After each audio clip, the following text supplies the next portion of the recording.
भारतीय रुपए की गिरावट एक तेज और खामोश इकोनॉमिक क्राइसिस है जिस पर न तो मीडिया खुल के बात कर रहा है और न ही सरकार कोई खास बेहतर पॉलिसी लेकर आ रही है। अगर आरबीआई ने फॉरेन रिजर्व्स का इस्तेमाल करके रुपए को स्टेबल नहीं किया होता तो एक अंदाजे के मुताबिक जो REER ने लगाया है $1 107 से 109 रुपए के बीच में होता। इलेक्शंस के वक्त ऐसे मसलों पर बात नहीं होती क्योंकि लोगों का ध्यान हिंदू मुस्लिम मंदिर मस्जिद और बाकी दूसरे बेकार के मसलों में लगाया जाता है। भारतीय रुपए की कीमत को मजबूत बनाने के लिए अगर कदम सही वक्त और सही तरीके से उठाए गए तो आने वाले बरसों में रुपए को एक मजबूत और विश्वसनीय मुद्रा बनाया जा सकता है। सवाल ये नहीं है कि रुपए क्यों गिर रहा है, सवाल ये है कि हम सब चुप क्यों हैं। जय हिंद दोस्तों, पिछले कुछ बरसों में भारतीय रुपए की कीमत में लगातार गिरावट देखी जा रही है, जो 2013 में 53 रुपए प्रति डॉलर से गिरकर 2025 में 87.46 रुपए प्रति डॉलर तक पहुंच गई। ये लगभग 64% की गिरावट है, जो कई अंतर्राष्ट्रीय और राष्ट्रीय कारणों का नतीजा है। जहां बांग्लादेशी टका 2023 से लेकर अब तक 3% तक मजबूत हुआ है, वियतनामी डोंग 2024 में 4% मजबूत हुआ और चाइना का क्या ही कहें। चाइना के फॉरेक्स रिजर्व्स और पॉलिटिकल स्टेबिलिटी की वजह से युआन तो बहुत ही स्टेबल और मजबूत है और इंडोनेशियन करेंसी भी मजबूत होती जा रही है। अब कुछ लोग कहेंगे कि पाकिस्तान की करेंसी तो कमजोर हुई है, लेकिन हम हमारा कंपैरिजन पाकिस्तान जैसे देश के साथ क्यों कर रहे हैं? उनका और हमारा तो कोई मुकाबला ही नहीं है। कहाँ भारत और कहाँ पाकिस्तान? हमें अपना कंपैरिजन डेवलपिंग इकोनॉमीज के साथ करना चाहिए और हमारे जियोग्राफिकल एरिया में हमें हमारा कंपैरिजन चाइना जैसे देश के साथ करना चाहिए, न कि पाकिस्तान जैसे कंगाल देश के साथ। अब सवाल ये है कि भारत के साथ ऐसा क्यों नहीं हो रहा है? क्यों भारत की करेंसी मजबूत नहीं हो रही है? क्यों लगातार भारत का रुपया पड़ोसी मुल्क के क्रिकेट टीम की तरह लगातार गिरता ही जा रहा है? आइए आज के वीडियो में इसी पे बात करते हैं। भारतीय रुपए की लगातार गिरावट एक गंभीर आर्थिक मसला है जिसके दुर्गमी प्रभाव सिर्फ अर्थव्यवस्था तक सीमित नहीं बल्कि आम आदमी के जीवन पर भी बड़े पैमाने पर देखने को मिलते हैं। 2013 में $1 53 रुपए का था, लेकिन आज ये लगभग 87 रुपए तक पहुंच गया है। ये सिर्फ एक संख्या नहीं है बल्कि देश की अर्थव्यवस्था और आर्थिक नीतियों की असलियत को दिखाता है। सबसे बड़ी बात यह है कि जब एशिया के दूसरे देशों जैसे चाइना, बांग्लादेश, वियतनाम और इंडोनेशिया की मुद्राएं ताकतवर होती जा रही हैं, तो भारत का रुपया क्यों लगातार गिर रहा है और क्यों मीडिया और सरकार इस मसले पर खामोश है? सबसे पहली वजह, वर्ल्ड बैंक के अनुसार भारत का कर्ज $620 बिलियन तक पहुंच गया है। ज्यादा विदेशी कर्ज का मतलब है कि देश के अपने उधार को चुकाने के लिए ज्यादा डॉलर्स की जरूरत होती है। जैसे जैसे उधार बढ़ता है वैसे वैसे रुपए पर प्रभाव पड़ता है।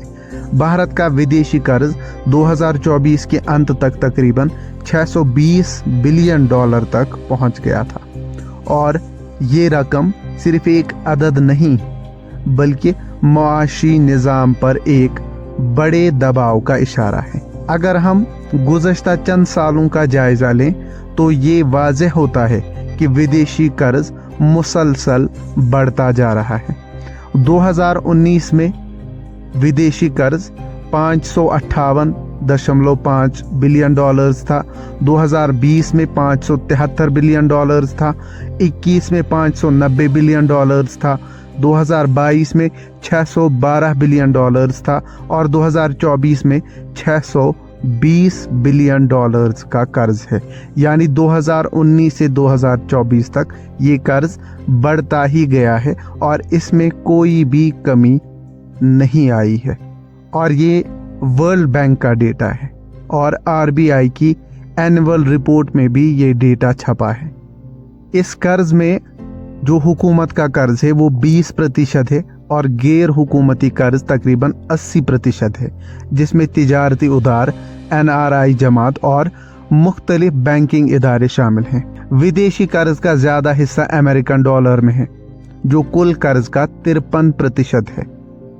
दूसरी करेंसीज में यूरो, जापानीज येन और स्पेशल ड्रॉइंग राइट्स यानी SDR शामिल हैं। और इससे रुपए पर बहुत बुरा असर पड़ रहा है, जिससे रुपए लगातार गिरता जा रहा है। विदेशी कर्ज के बढ़ने से रुपए की कीमत पर मनफी असर पड़ता है, क्योंकि डॉलर्स की मांग बढ़ जाती है। 2024 में रुपए का ज्यादा गिरना भी इसी का नतीजा था। श्रीलंका में विदेशी कर्ज के कारण ही देश की मुद्रा गिर गई थी और वहां आर्थिक संकट पैदा हो गया था। भारत भी इसी रास्ते पर जा सकता है अगर कर्ज का बोझ कम नहीं किया गया। कॉमर्स मिनिस्ट्री के अनुसार भारत का ट्रेड डेफिसिट 2024 में $20 बिलियन महीने के आसपास था। भारत ज्यादा तेल, सोना और इलेक्ट्रॉनिक चीजें इंपोर्ट करता है, जबकि एक्सपोर्ट कम होता है। इससे देश को ज्यादा डॉलर्स चाहिए होते हैं और रुपए पर गिरावट का दबाव पड़ता है।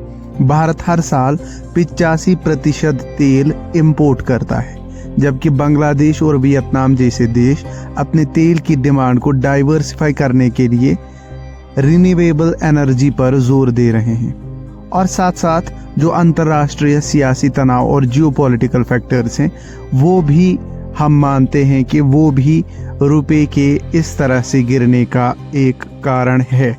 लेकिन सरकार क्यों इन चीज़ों को मैनेज करने में कामयाब नहीं हो रही?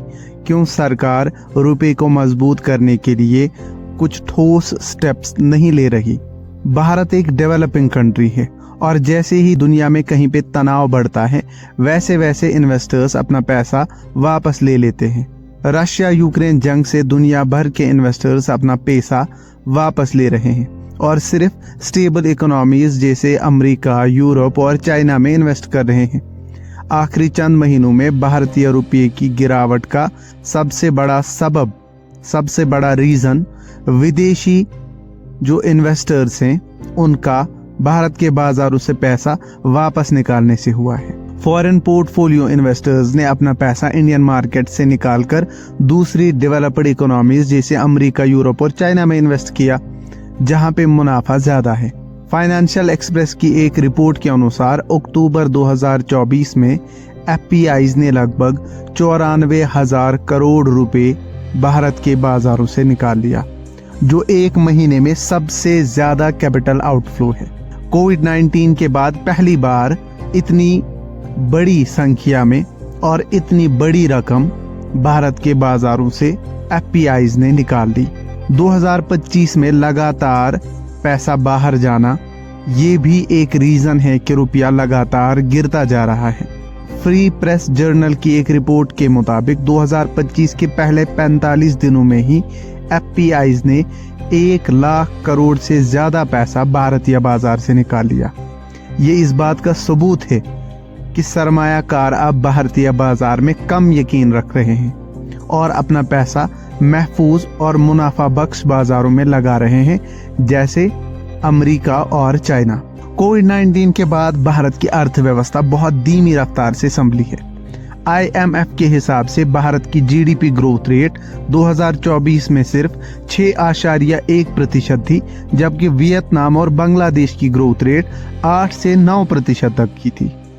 कम GDP ग्रोथ का मतलब है कि रुपए कमजोर हो रहा है और विदेशी इन्वेस्टर्स का भरोसा टूटता जा रहा है। भारत में महंगाई दर भी लगभग 6 से 7% है, जबकि वियतनाम और इंडोनेशिया में ये सिर्फ 2 से 3% है। ज्यादा महंगाई से लोगों की खरीदारी की ताकत कम होती है और रुपए कमजोर होता है। भारत का फिस्कल डेफिसिट 2024-25 में 5.8% तक पहुंच गया है। ये डेफिसिट दिखाता है कि सरकार ज्यादा खर्च कर रही है और आमदनी कम है। इससे सरकार को कर्ज लेना पड़ता है और रुपए पर और ज्यादा दबाव पड़ता है। 2024-25 में भारत का फिस्कल डेफिसिट जीडीपी का 5.8% तक पहुंच गया है, जो सरकारी खर्च और आमदनी के बीच एक बड़े अंतर को दर्शाता है। इस डेफिसिट का मतलब है कि सरकार अपनी आमदनी से ज्यादा खर्च कर रहा है, जिसे पूरा करने के लिए उसे अधिक कर्ज लेना पड़ता है। इससे देश का कुल कर्ज बढ़ता है, जो आने वाले समय में बड़ी चुनौतियां पैदा कर सकता है। वित्तीय घाटे के कारण सरकार को विदेशी मुद्रा में अधिक कर्ज लेना पड़ता है, जो रुपए पर गिरावट का दबाव बनाता है। इससे देश की अर्थव्यवस्था पर भी असर पड़ता है, क्योंकि रुपए की कीमत गिरने से इंपोर्ट महंगे हो जाते हैं, इन्फ्लेशन बढ़ सकती है। ऐसी स्थिति में सरकार को अपने खर्च और आमदनी के बीच संतुलन बनाने के लिए उचित नीति और कदम उठाने की आवश्यकता है, ताकि देश की आर्थिक स्थिरता बनी रहे, और हमें वो भी होता नहीं दिख रहा। आरबीआई की मुदाखलत और विदेशी मुद्रा भंडार का इस्तेमाल करके आरबीआई ने रुपए को बचाने की बहुत कोशिश की। रुपए की गिरावट को रोकने के लिए रिजर्व बैंक ऑफ इंडिया ने विदेशी मुद्रा भंडार का इस्तेमाल, जो कि डॉलर्स में होते हैं, उनका यूज किया है। आरबीआई ने इसमें मुदाखलत करते हुए डॉलर्स बेचे हैं, ताकि रुपए की कीमत को स्टेबल रखा जा सके।